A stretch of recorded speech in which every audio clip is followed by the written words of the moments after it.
કહેવત છે કે જર જમીન અને જોરું આ ત્રણેય કજિયાના છોરો. વારંવાર આ કહેવત સાર્થક થતી હોય છે.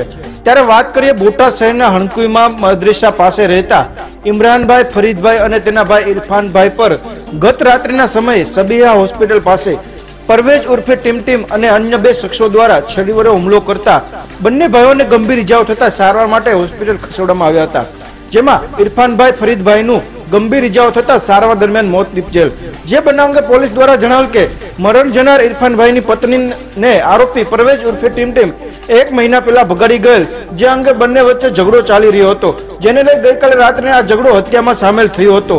હત્યા અંગેની જાણ લોકોને થતા હોસ્પિટલમાં લોકોના ટોળે ઉમટી પડ્યા હતા, જ્યારે આરોપીઓ હત્યા કરી ફરાર થઈ ગયા હતા. જે અંગે બોટાદ પોલીસ કાફલો પણ ઘટના સ્થળે દોડી આવેલ અને વધુ તપાસ હાથ ધરી છે. ચાલુ ને ગઈકાલ રાત્રે ફરિયાદી છે ઇરફાન ફરીદભાઈ હણકુઈ વિસ્તારમાં રહે છે.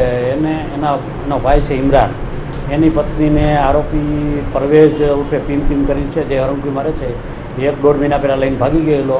એનો ઝઘડો તકરાર ચાલુ હતું. એ બાબતે આરોપી પરવેજ છે એને મરણ જનાર ઇમરાનને ગઈકાલે રાત્રે છરી વતી મારતા ઈજા થતાં ઇમરાનનું મરણ થયેલ છે. તજવીજ ચાલુ છે.